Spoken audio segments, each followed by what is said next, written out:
as the title indicates, the book is titled Language, Memory, and Identity in the Middle East, The Case for Lebanon. And it is essentially, it deals with the construction of national identity in the modern Middle East and the use of language and historical memory, and perhaps even the construction of language and historical memory for the purpose of constructing national identities. The reason why I began thinking about writing something like this began when I was doing my graduate work at Brandeis University, and I was the theme that I was interested in at the time was minority peoples in the Levant area, minorities in the Middle East, the Eastern Mediterranean. More importantly, minority narratives and minority history. But that coincided with 9/11, the beginning of the rush towards Arabic, towards wanting to acquire Arabic, and as part of my graduate work, I was asked if I'd be able or willing to teach Arabic, and that's how I got into teaching Arabic, even though I was being formed to be a historian, a cultural historian. I dealt essentially with intellectual history and history of ideas in the modern Middle East, and I got into teaching Arabic at Brandeis University, teaching what we call modern standard Arabic, which is not a spoken language. I'd like to say it's a vocalized language. It's a language that people speak out of prepared text. It is not a language that is spoken spontaneously. It is a learned language. It's a language that people acquire at school. And so, for that reason, it is a language that is reserved to a minority of people in the Middle East, namely the elites and educated peoples and literati and writers and so forth. But that's the language that we teach in the academy. And that's the language that when people come to us and say we want to study Arabic, that's the language that they talk about.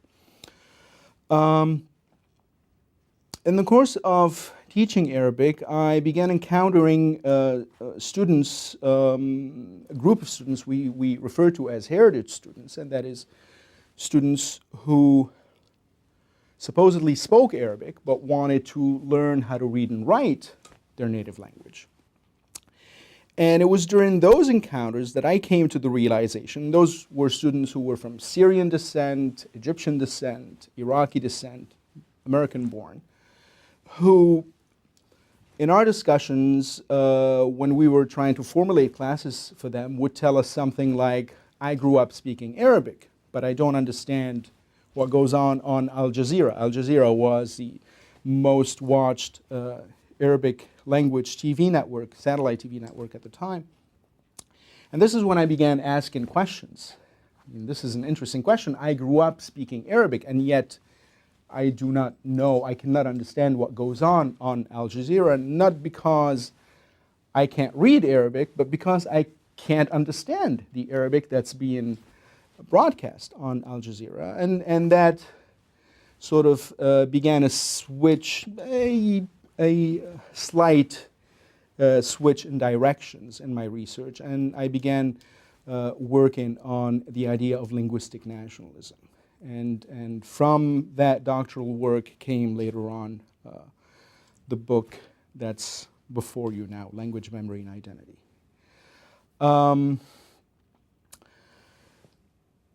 That work also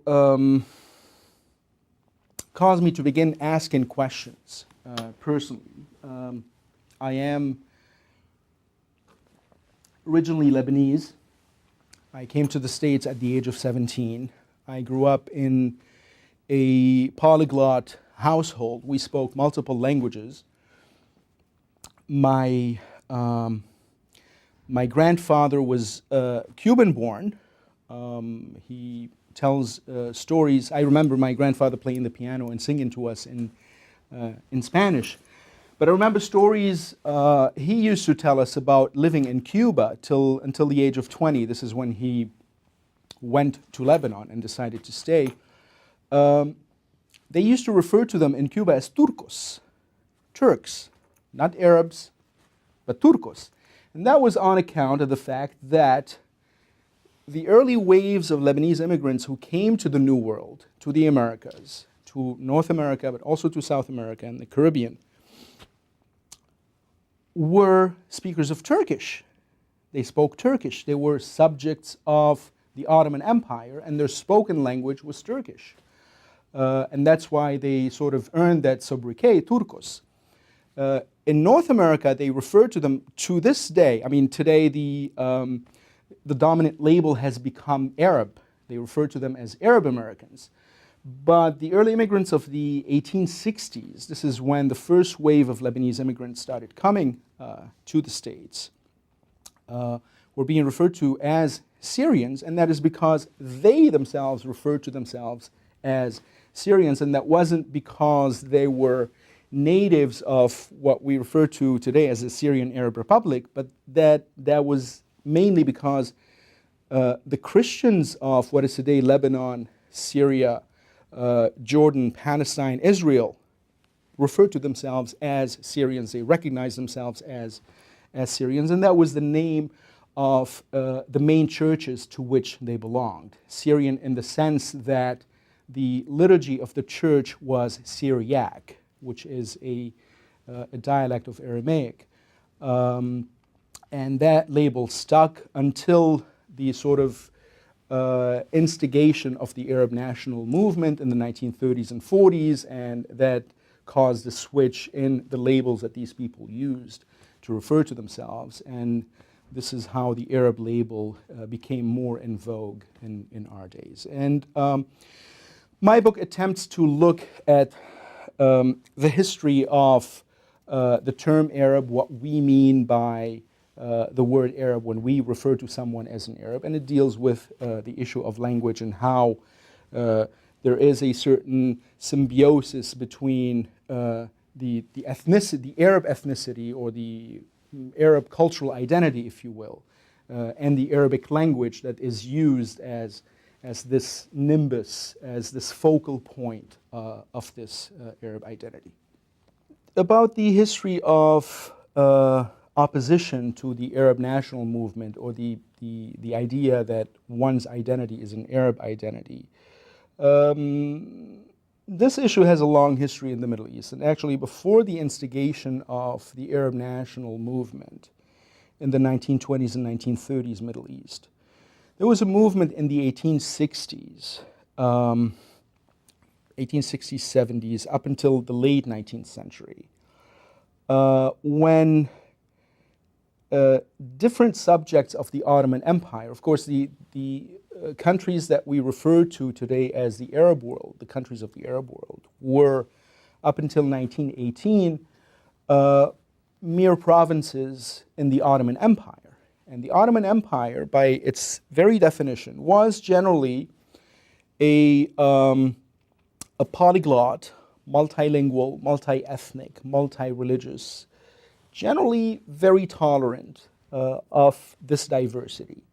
And so although everybody was a subject of the Ottoman Empire recognized the diversity of the different peoples that lived in the Ottoman dominions. Towards the end of the 19th century, there began an impulse within the Ottoman government, the Ottoman elite, towards Turkification of the different subjects of the Ottoman Empire. That is, the idea of advancing Turkish as a nationality or an ethnicity, and certainly advancing the Turkish language as a national language. Now, Turkish had been for 400 years the administrative language of the Ottoman Empire, and that's why I said that my own grandparents were speakers of Turkish, among other languages. and among other languages because of the fact that the Ottoman Empire was a multi-ethnic and multilingual empire. As a reaction by some people, some groups, some intellectuals within the Ottoman Empire, a reaction against the Turkification of the various communities that had lived in the empire, there began a movement of Arabization. So there was a group of elites, mainly in Beirut, but also in Alexandria, in Egypt, and in Cairo, groups of, they're referred to in the literature as Syro-Lebanese immigrant groups in Egypt, that began a movement of Arabic linguistic revival. It's referred to in Arabic as the Nahda, which means the Renaissance, the Arabic Renaissance movement. Those were people who did not want to be looked at as Turks. They wanted to latch onto a different kind of identity that sort of separated them. They were content with the idea of being Ottoman subjects, but now that the Ottomanism was turning into a Turkish identity, they wanted nothing to do with the Turkish identity, and they began elaborating different kinds of identities. Among those identities that were being toyed with was the pharaonic identity in Egypt, that is the idea that says that the Egyptians proceed from a long, ancient line of peoples, beginning with the ancient pharaohs. A similar movement began being played around with in the area of what is today Syria and Lebanon, and that is Syrianism, the idea of the people of the region being Syrians, not Turks, no longer Ottomans. And in Lebanon, people started toying with the idea of Phoenicianism, that the peoples of Lebanon were descendants of the ancient Canaanite Phoenicians. Now, most of these intellectuals who were versifying on these ideas were writing about those ideas not in Turkish, but for the first time in their history as members or subjects of the Ottoman Empire, began writing in Arabic. And this caused a revival of the Arabic language, modernization of the Arabic language, a language that had lain dormant for 400 years, was all of a sudden being used to publish newspapers, books, journals of opinion.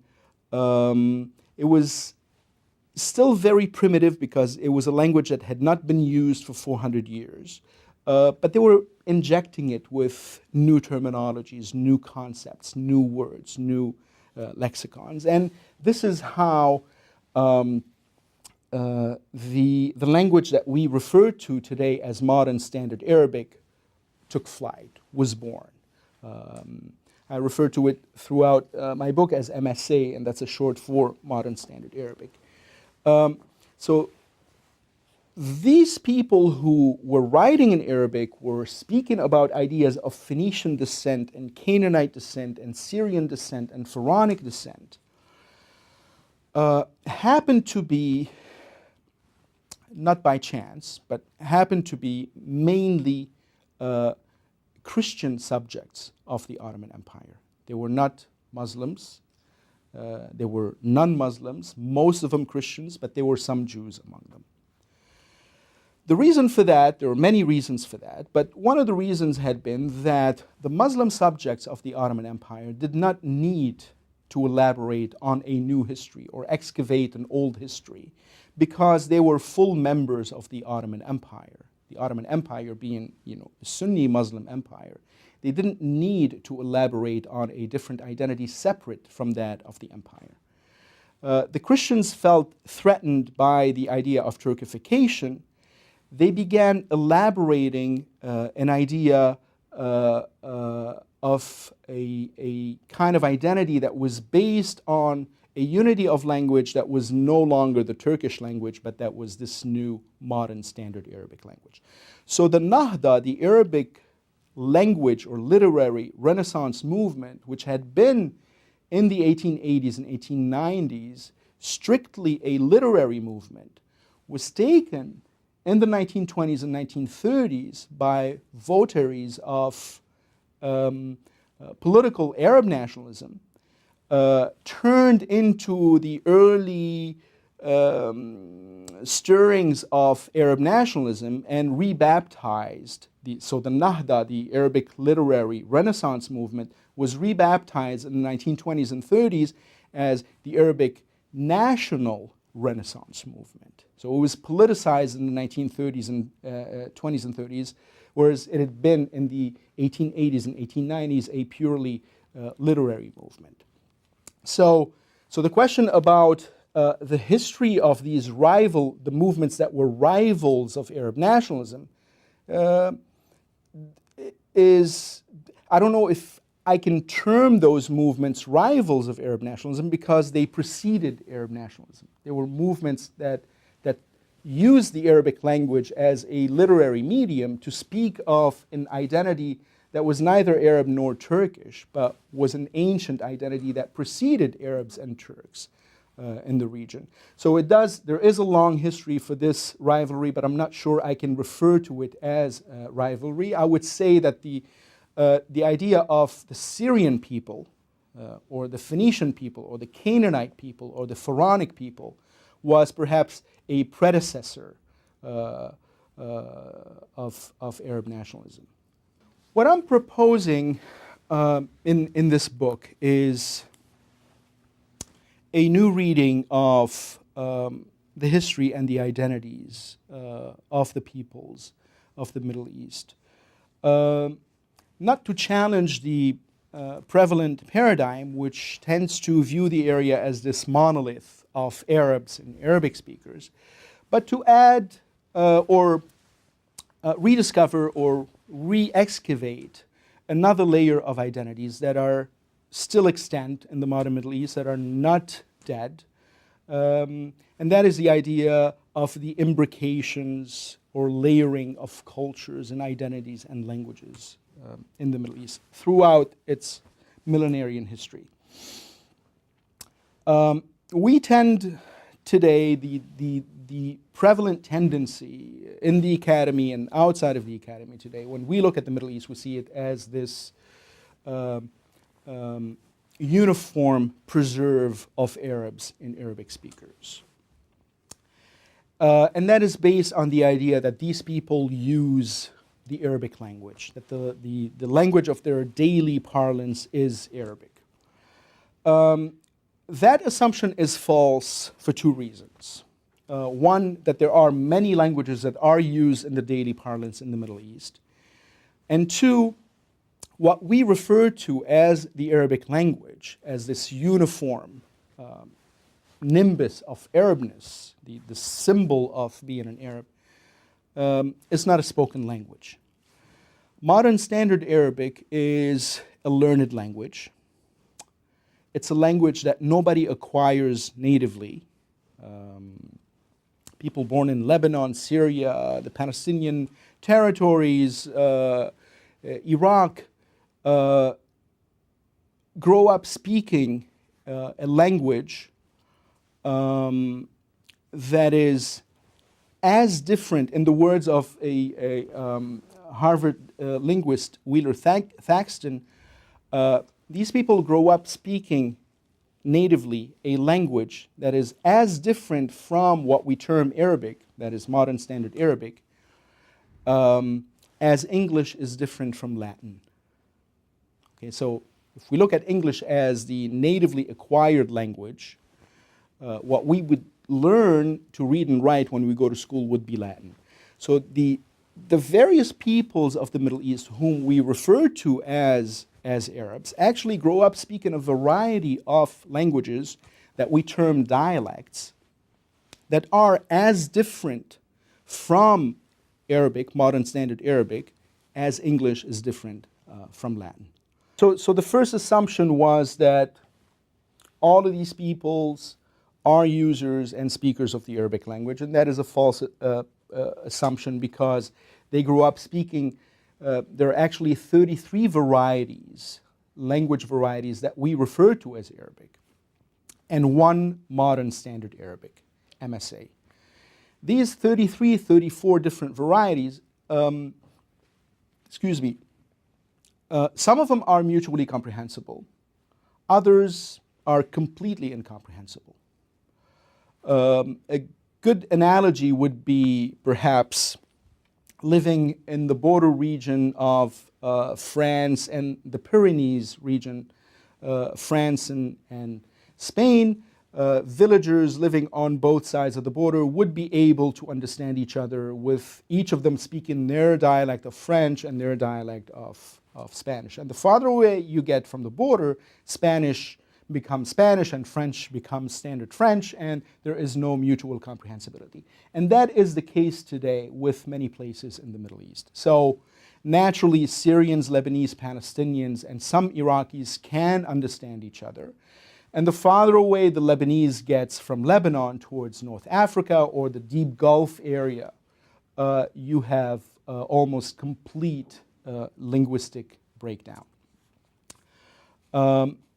This is one problem in looking at the area as this monolithic Arab world. The other problem is that, unlike what we're used to here in the West, referring to people's identities, we have usually cognate words that we use in reference to nationality, ethnicity, language, and territory. In other words, a Frenchman lives in an area called France, a country named France. He is French, he speaks French. So you have the same word you're using to refer to the ethnicity, the nationality, the culture, the territory, and the language. This does not apply to the Middle East. The Middle East has, for millennia, spoken different languages. As I said before, there were layers of cultures and civilizations that have come to the Middle East and controlled the area of the Middle East, with each civilization coming and imposing its language as a lingua franca. So, I'll give you an example. 5,000 years, Sumerians were the peoples that controlled the entire Near East. They emerged from the area of Iraq today and spread all over the region. Sumerians spoke a language that we refer to as Sumerian, which is not a Semitic language. So, in other words, it's not related to any of the native languages that are spoken today in the Middle East. It was not a Semitic language. But Sumerian became a language of empire for about 2 millennia, which meant that people who were bona fide Sumerians spoke Sumerian, and people who were not Sumerians spoke Sumerian. People who did not recognize themselves, did not refer to themselves as Sumerians, spoke Sumerian. This language had, and that culture and that civilization had a long run. After that, it was replaced over time by the Babylonians. The Babylonians also spread their language. It was the lingua franca of the entire Middle East. It was spoken by Babylonians and non-Babylonians alike. Aramaeans came onto the scene and also spread the Aramaic language. So Aramaic became a language that was spoken by many people in the Middle East, namely the Israelites, the Jews, the Hebrews, whose language had initially been Hebrew, a Canaanite language, was replaced by Aramaic. So the Hebrews did not lose their Hebrew identity, their Canaanite identity, if you will, although they made use.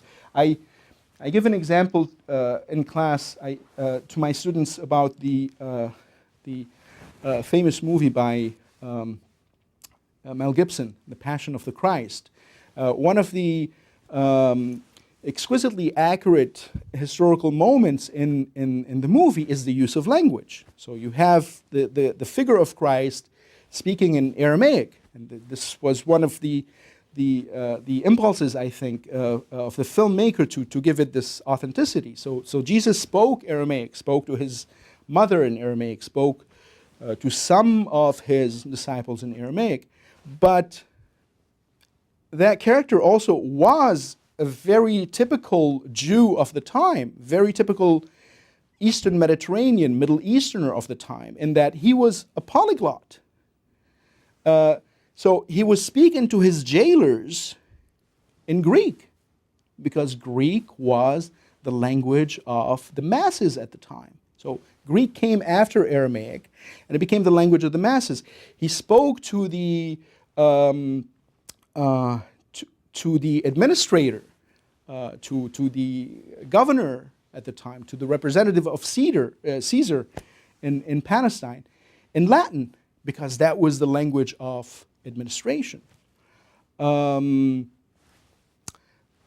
fact that he was multilingual did not denude him of his identity. So what I'm trying to say is that because of its geographic location at the crossroads of three continents, the Eastern Mediterranean, the area we refer to as the Near East or the Middle East, it saw processions of conquerors and civilizations. Some of them stayed for a long time, others were mere passers-by. They left a few imprints and quit the area.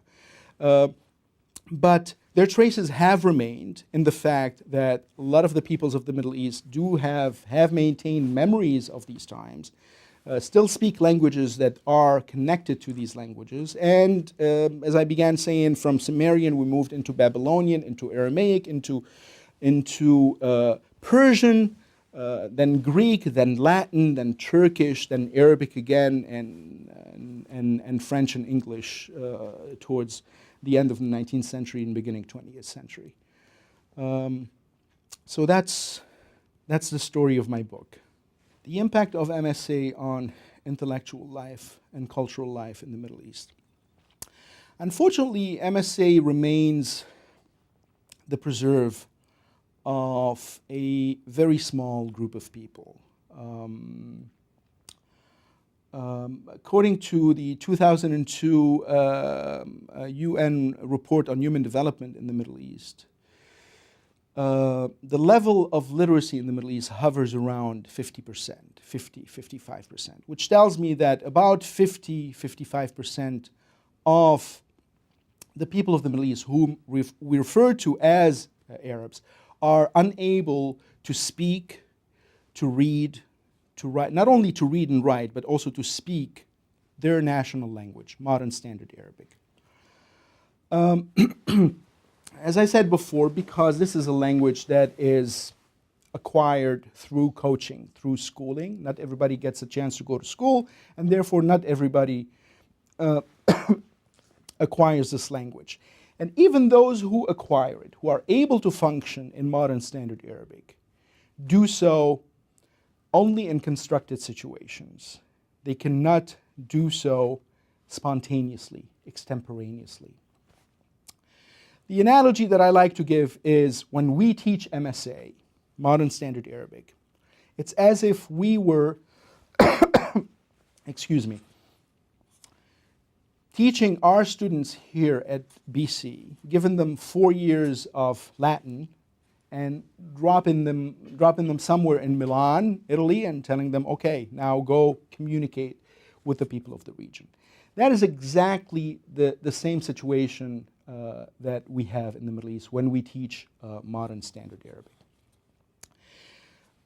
And the reason why we teach Modern Standard Arabic is because it is the only language variety in the Middle East that has been standardized, that has been codified, a language for which we have books. There is a written literature. Now, there is a written literature in dialect also, in what we refer to as dialects.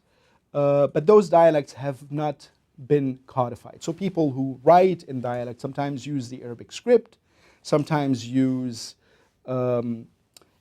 people who write, for instance, Judeo-Arabic, they use the Hebrew script to write it. In Lebanon, the Christians who write in their dialect use the Syriac script, which is the language of their church. They know the script, and they use, and since the Arabic script is not capable of capturing all the sounds of the dialects. They use their Syriac script in order to write their dialects. But these movements have not gained recognition yet because of the prestige of modern Standard Arabic, because of the symbiotic relationship that modern Standard Arabic has with a major world religion, Islam.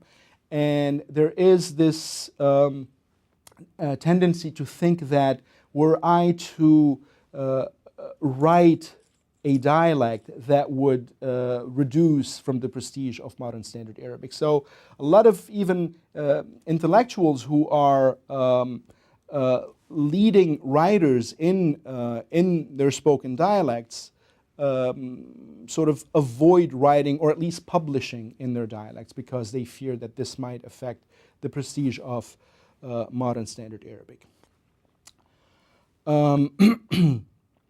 But that was an issue that Europeans, medieval Europeans, dealt with when Church Latin was the prestige language, was the only language that was worthy of being written.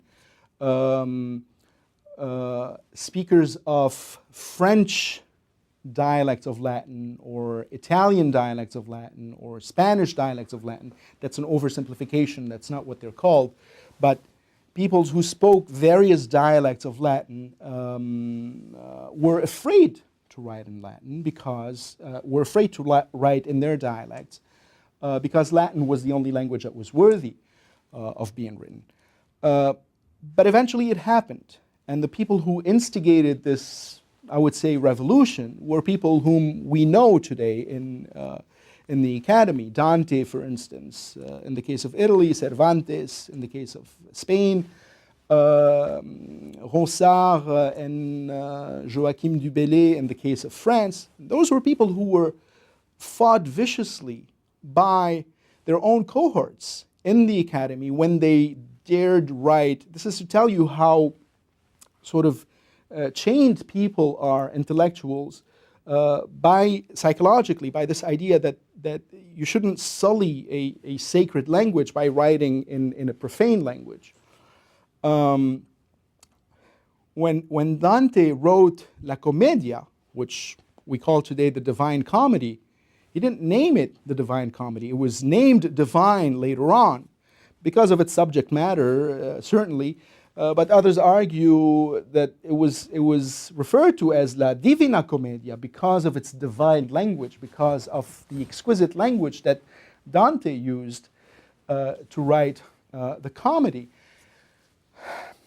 And we have to remember that Dante is the child, the student of Virgil. He was the prince of Latin. He wrote exquisite Latin as well.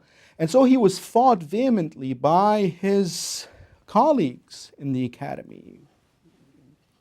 I don't know exactly what they said, but something to the effect, how dare you, how could you have written in this, lowly dialect, in the language of the plebeians, the servants?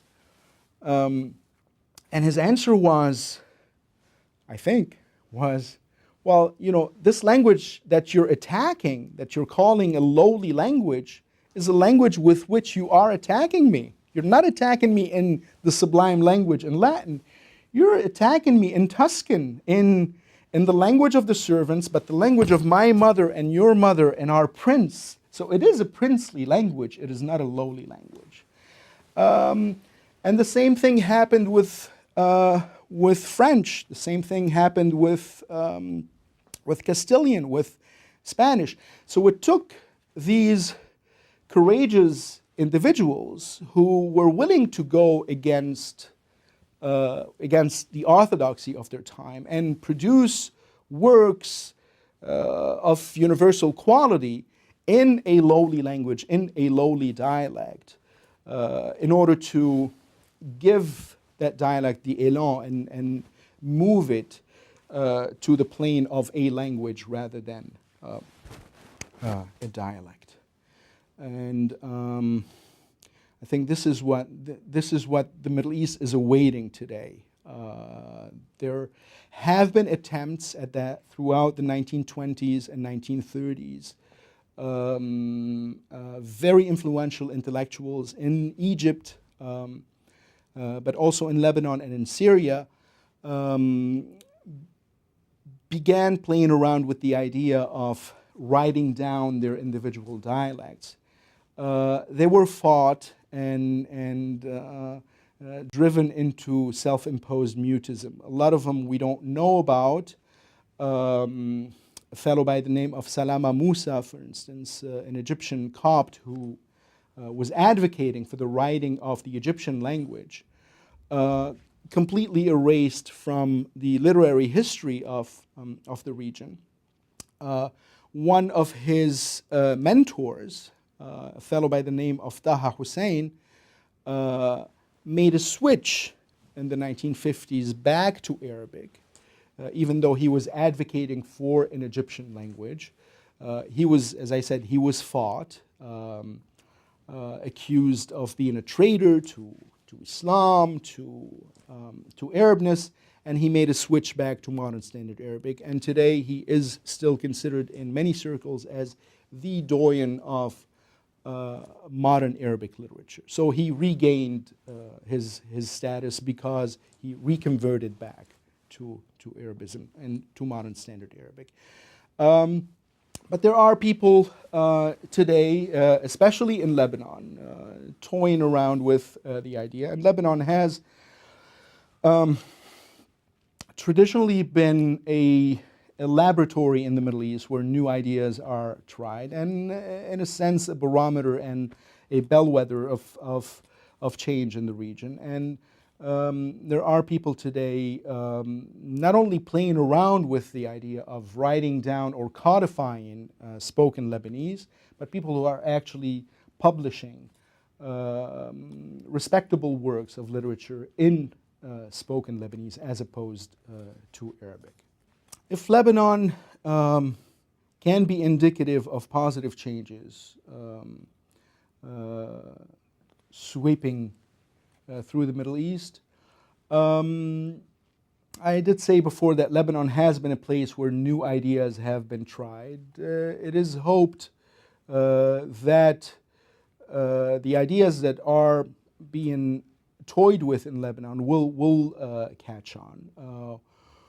What I can tell from reading the literature, from visiting different websites, observing what the young do today with the language, I don't think can be attributed to Lebanon, but probably can be attributed to globalization and the democratization of the computer and the internet, and the feeling of being limited with the script of the Arabic language to write dialect. So young people who communicate on the internet usually don't use an Arabic keyboard to communicate, because when they communicate in writing, they're writing their thoughts in their native languages, not in the constructed language, not in modern standard Arabic. So they're using the Roman script to write. Because the Roman script is more capable of capturing the whole spectrum of sounds in their spoken languages. To give you an example, the Arabic language has only 3 vowels. That's it.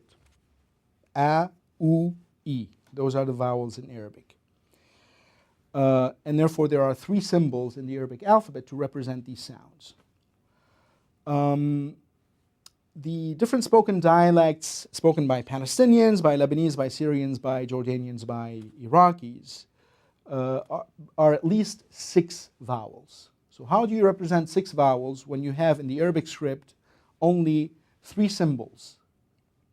So that's why the Roman script is becoming more in vogue, because it is capable of capturing these sounds. The Lebanese dialect has 8 vowels. So people are becoming acquainted with the functionality of the Roman script. So it's no longer Lebanon because Lebanon is doing this and we want to imitate Lebanon because Lebanon is a liberal society, it's open to the Mediterranean, etc. So it's cool to do as the Lebanese do. It's because it is functional to use the Roman script, and that's catching on. I mean, sometimes I might, have a text written in Latin script before me, and I can read the words, but it makes no sense to me. But that is because it's written in a dialect that I don't know, in a dialect of Arabic that I don't know. And this is causing a slew of different new discoveries, if you will, discoveries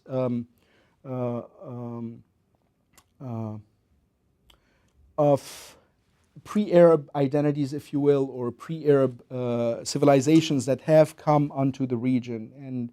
And by getting acquainted with writing one's language, one's spoken language, in a script different from the Arabic script, these young people are getting acquainted with the idea that the sounds of their language can be represented accurately in another script, and can be read to mean something that doesn't sound the same in Arabic. And they begin, I mean, in Lebanon, for instance, I'll give an example from the Palestinian territories also, about place names. When I began talking earlier about these layerings of civilizations that came onto the region, about 95% of place names in Syria and Lebanon, for instance, are Aramaic. They are not Arabic. They sound Arabic because we write them in the Arabic script. But once you write them in the Aramaic script, in the Syriac script, or even in the Hebrew script, you begin to pronounce them the way they should be pronounced. And you realize that the kinship that they have is actually with Aramaic and Canaanite more than a kinship with Arabic. Now, all Semitic languages have common roots and some common meanings. But once you start looking into grammar, you realize that the kinship is perhaps to another language, not Arabic. Let me give you an example. The capital of Lebanon is Beirut. You write it in Arabic, Beirut. It has no meaning in Arabic. As I said, 95% of the towns and villages in Lebanon are Aramaic. So Beirut is one example, has no meaning in Arabic. But if you were to write Beirut, rather than write it in the Arabic script, write it in the Syriac script, or the Aramaic script, or even in the Roman script, you will write it as Beirut, because it's not Beirut, because there's no O in Arabic, it's U, so you have to write it as U. So when you write it Beirut, you will know that the meaning of the town is the wells. Bir in Canaanite and in spoken Lebanese means a well. Birot is the plural form of a well. My hope with this book is to try to steer the conversation on the Middle East and Middle Eastern identities away from the sort of cozy, neat little paradigms that we have formed for ourselves about this area being a monolith, a preserve of a single people, a single language, a single tradition, a single culture, and try to look at the wider picture and try to create a sort of wider conversation, wider contextualization on the Middle East, and begin to recognize the area for its diversity, really, rather than for what we know it today as this single monolithic uniform preserve of one single people, which in reality it's not. And hopefully, I'm hoping that by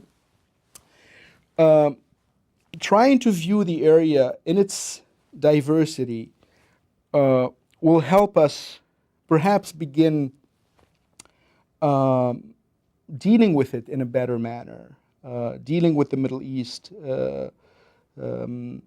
in a way that will help us begin recognize what some of the problems with the area are. So far, I've been, I think, lucky enough to have been received positively, and that's very encouraging.